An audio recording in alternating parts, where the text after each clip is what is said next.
No land in sight. The four brothers, Ethan, Levi, Marcus, and Jonah, had always been drawn to the strange and the macabre. Their vacations were never ordinary. Haunted forests, abandoned asylums, and cursed towns were their usual destinations. This year, they had chosen a place that promised to be unlike anything they had ever experienced, a remote waterhouse community known as Wuzhen. It was a village afloat on endless black waters, where the sky and sea blurred into a single abyss. The brochures called it a place of mystery, but the locals knew better. The moment they arrived, an old man named Sang greeted them with sunken eyes and a warning. The water cannot be touched. Your body must not touch it. It is not what it seems, he emphasized. They nodded but laughed in his absence. That night, the brothers sat on the porch of their hut, drinking and laughing, trying to ignore the unease that crept into their bones. The water, which had seemed so still during the day, began to ripple and churn.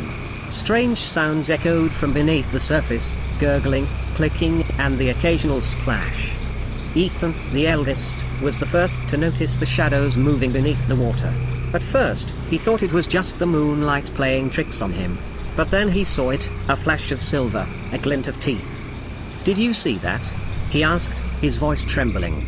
Marcus and Jonah leaned over the edge of the porch, peering into the dark water. For a moment, there was nothing. Then, suddenly, a fish leapt out of the water and landed on the wooden floor of the porch with a wet slap. The brothers stared at it, stunned. It was unlike any fish they had ever seen. Its eyes were milky white, its mouth a gaping maw filled with jagged, needle-like teeth. Its scales were a sickly grey, and its fins were long and spindly, like skeletal fingers. The fish flopped violently, its teeth gnashing together as it writhed on the wood. Jonah grabbed a broom and shoved it back into the water, his hands trembling. "What the hell was that?" Marcus whispered, his face pale. "I don't know," Ethan replied, his heart pounding in his chest. "But it's gone now. Probably just a freak thing." They tried to laugh it off, but the unease lingered. They should have listened. They could have been saved. The water took Jonah first. He fell in, a careless slip. But the moment he surfaced, screaming in agony, they knew something was terribly wrong. His skin burned, his veins blackened, and his eyes, once sharp and bright, glazed over like dead fish. They carried him back to their hut, but as the hours passed, he stopped being Jonah. His skin hardened, glistening like wet scales. His teeth sharpened into jagged knives. His fingers curled into claws. He no longer breathed like a man but rasped like something born from the deep. Then, that night, he vanished. They found him again when the screaming started. A woman shrieked in the distance, her cries slicing through the silent village. Ethan, Levi and Marcus rushed outside, only to see Jonah. But it wasn't Jonah anymore. It was a nightmare in his skin. His body had twisted into something unnatural, elongated limbs, skin stretched too tight over sharp, jutting bones. His jaw unhinged unnaturally, revealing rows of glistening fangs. His eyes, glowing like dying embers, locked onto them. And then he moved. Fast. Too fast. Jonah lunged at a villager, sinking his teeth into their throat with a wet, sickening crunch. Blood sprayed, and the man gurgled, convulsing in Jonah's grasp. Jonah tore into him, his clawed hands ripping apart flesh as he fed. The villagers ran. But there was no escape. He was everywhere.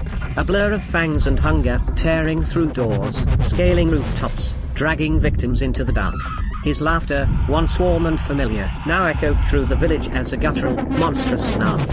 Ethan, Levi and Marcus ran. Through alleys, past burning huts, slipping on blood-soaked planks. Every turn led them to another massacre. The smell of iron filled the air. There was no stopping him. No hiding from him. Their brother was gone. They stumbled through the village, hearts pounding, searching for anything, any way out. But the huts were collapsing, the docks shattered, and the waters churned with slithering shadows. Then they saw it. A canoe.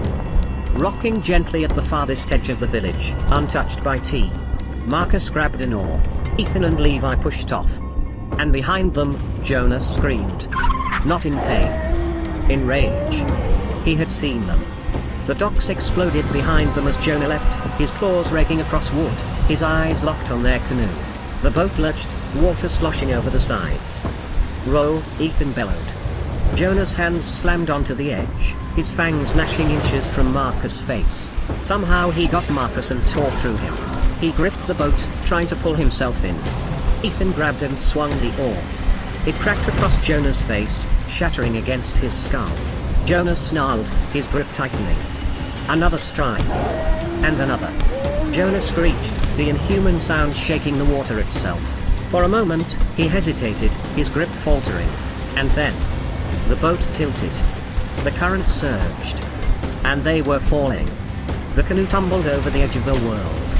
A waterfall, an abyss at the very ends of the earth. Mist swallowed them whole as they plummeted into nothingness. And above, perched at the cliff's edge, Jonah stood. Watching. Waiting. But he did not follow. As if the place below was beyond even his horrors. The brothers hit the water hard. The world spun into blackness. When Ethan opened his eyes, there was nothing. No village. No land. Only water. He wondered where Levi had drifted to, and what things waited beneath. If only the mist would let him see farther. But the mist was endless. A blank, suffocating prison stretching in every direction. No sky, no stars, no horizon, just an eternal white void pressing in, drowning the world in silence. He paddled aimlessly, his arms weak, his fingers trembling, but there was nowhere to go. The water did not ripple. The air did not stir. Time unraveled. Was it hours? Days? Weeks? His body ached, his stomach gnawed with hunger, his throat burned from thirst. He tried to cry out, but his voice was lost in the nothingness, swallowed before it could even echo back to him. The mist thickened. Shapes moved within it, silent, shifting shadows just beyond sight. Watching.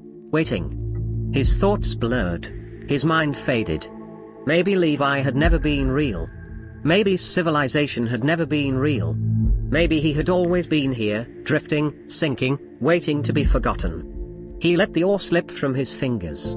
He let himself drift. And as the mist closed in, as the silence swallowed him whole, he finally understood. There was no way back.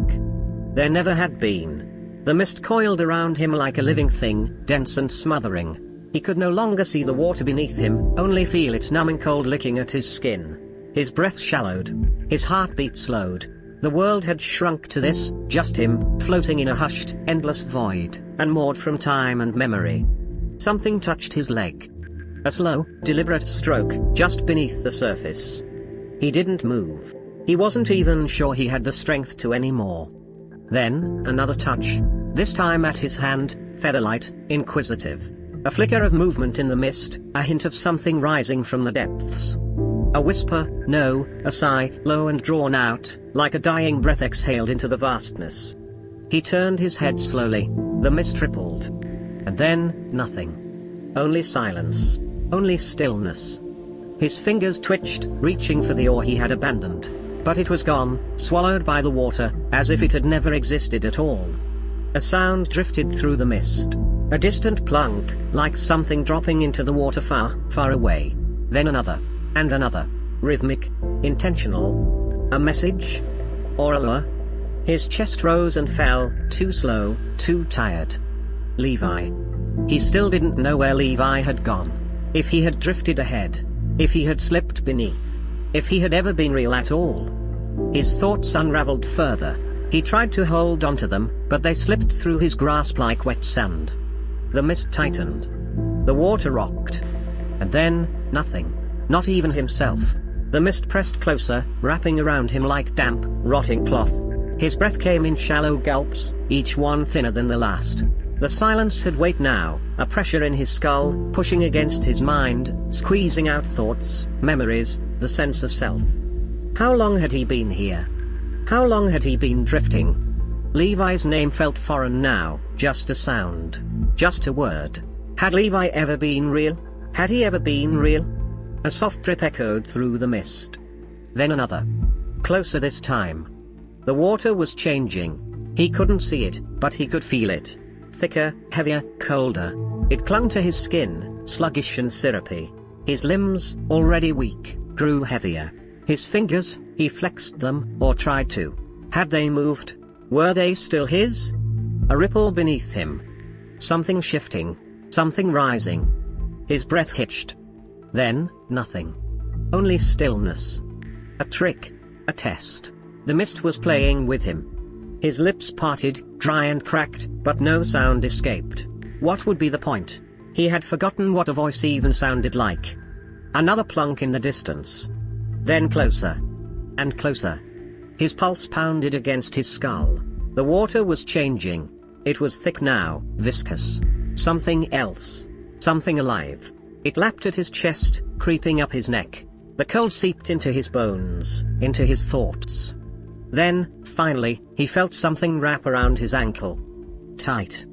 Holding, no sudden pull, no violent jerk. Just a grip. Firm. Claiming. He didn't scream. He had no breath left for that. The mist curled. The silence deepened.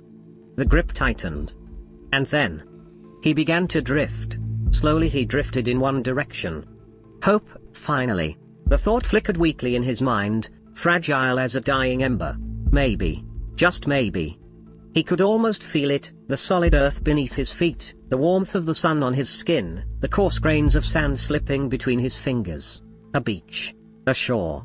Something real. If only he could reach it. If only it wasn't just another illusion. But as Ethan reached out, his fingers met nothing but the cold emptiness of the void. The ripples in the water stilled, and the faint glimmer of hope faded into the abyss. The mist thickened, swallowing the last traces of light. He was alone. And this time, there was no escape.